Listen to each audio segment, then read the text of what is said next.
প্রিয় দর্শক, চার পার্টনারের নতুন রোমাঞ্চকর সিরিজ চিচিক ফাঁকে আপনাদের স্বাগত। সিরিজের প্রথম পর্বটি যে যেখান থেকে দেখছেন দয়া করে স্থির হয়ে বসুন, কারণ আজকের পর্বটি যতটা না আকর্ষণীয় তার চেয়ে বেশি রোমাঞ্চকর রহস্যে ঘেরা। আমাদের অগোচরে ঘটে যাওয়া সকল রহস্যময় ঘটনা নিয়ে সাজানো আমাদের এই সিরিজ। তারই প্রথম পর্ব দেখছেন এখন। পর্বটির নাম দ্য ডার্ক সাইড অফ অমরকোষে বইমেলা। আপনি কি অবাক হতে চান? পর্বটি আপনার জন্য।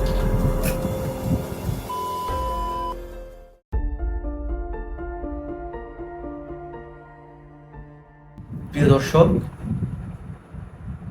আপনার একান্ত প্রিয়জন অথবা খুবই কাছের মানুষ অথবা সহধর্মিণী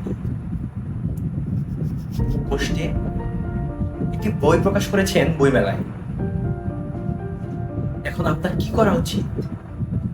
আপনি কি করবেন জেনে নিন এখনই। প্রিয় দর্শক, এই সেই রহস্যঘেরা বই। এই রহস্যঘেরা বই আমাদের হাতে কিভাবে পৌঁছালো সেই কাহিনী আজকে আপনাদের শোনাব। সাল 2019। আমরা সবাই অনার্স প্রথম বর্ষের স্টুডেন্ট। সবার রক্ত গরম, দাবি বেড়াতাম ক্যাম্পাস, টিএসসি হল। একদিন বন্ধুরা মিলে আড্ডা দিচ্ছিলাম টিএসসির ক্যাফেটেরিয়া। হঠাৎ ক্যাম্পাসের এক ভাইয়ের ফোন। ভাই ফোন করে বললেন, তোমরা যারা যারা আসো এবং তোমার হলে যারা যারা আছে সবাইকে নিয়ে বই মেলায় আসো, তোমাদের সবাইকে একটা করে বই উপহার দিই। তখন আমার চরম মাত্রায় বই পড়ার অভ্যাস এবং বই জমানোর অভ্যাস। সেই লোভ সামলাতে না পেরে আমি এবং আমার বন্ধুদের নিয়ে আমি চলে গেলাম বইমেলায়। বইমেলায় গিয়ে ভাইয়ের সাথে দেখা। আমি আমার গণরুমের বন্ধু এবং ডিপার্টমেন্টের বন্ধুদের নিয়ে ছুটে গেলাম বইমেলায়। ভাই আমাদের মাথা গুনলেন। আমরা ছিলাম 7 জন। ভাই জন প্রতি 240 টাকা করে হাতে ধরে দিলেন। এই নির্দিষ্ট বুক স্টল দেখিয়ে বললেন, সবাই গিয়ে একজন লেখিকার বই কিনে নিয়ে, এবং লেখিকার নাম আমাদের এই বইয়ের শামীমারা স্মৃতি, এবং বইয়ের নাম বঙ্গবন্ধু থেকে বিশ্ববন্ধু শেখ মুজিব।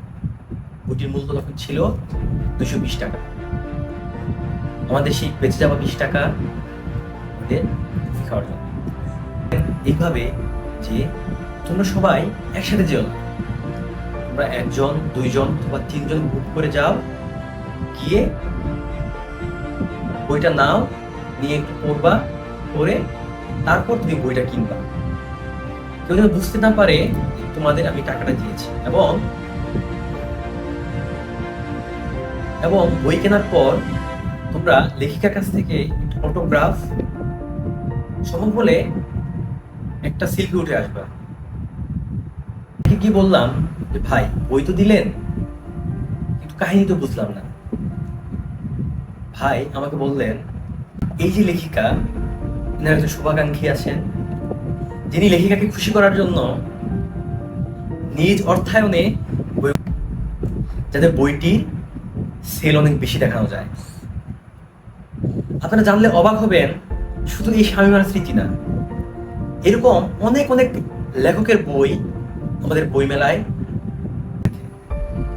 যেই বইগুলোর মান খুবই নিম্নমানের এবং খুবই চাটুকারিতায় ভরপুর। আমাদের অগোচরে এই যে ঘটনাগুলো ঘটে যাচ্ছে, এটা জানতেন